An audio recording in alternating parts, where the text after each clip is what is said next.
नवरात्र के पावन बेला में मैया रानी अपने भक्तन के घरे चल रहले बाड़ी।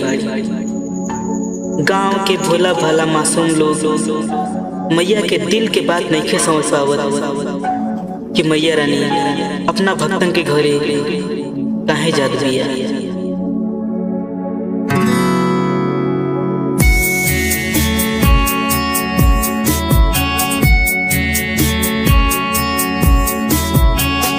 शेरवा चढ़ाल देवी मैया दर जाते आवे हो गाँव के लोगवाना।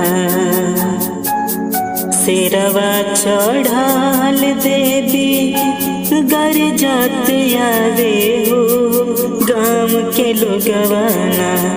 मैया के मरमो न जाने हो गाँव के लोगवाना। मैया के मरमो न जाने हो गाँव के लोगवाना।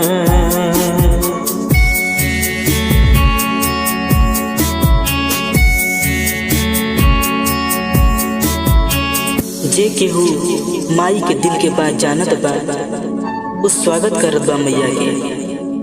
आई जानल जाओ कैसे। एक तो मरम जाने अहिरा के बेटुआ हो कि घिउआ लिहलेना। एक तो मरम जाने अहिरा के बेटुआ हो कि घिउआ लिहलेना।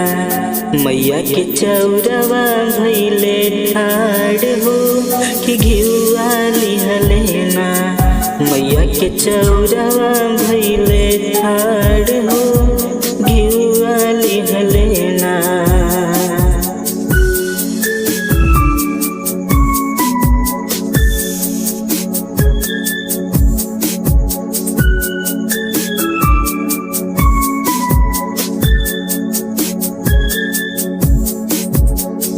एक तो मरम जाने बभना के बेटुआ हो पलुआ लिहलेना।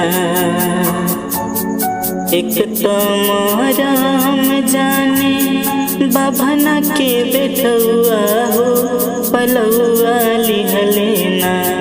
मैया के चौरवा भइले ठाड़ हो पलुआ लिहलेना।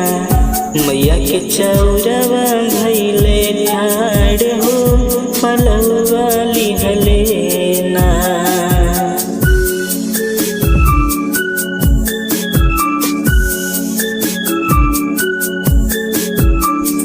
एक तो मरम जाने कोहरा के बेटुआ हो कलशवा लिहलेना। एक तो मरम जाने बजजवा के बेटुआ हो चुनरिया लिहलेना। मैया के चौरवा भइले ठाड़ हो चुनरिया लिहलेना। मैया के चौरवा भइले ठाड़ हो कलशवा लिहलेना।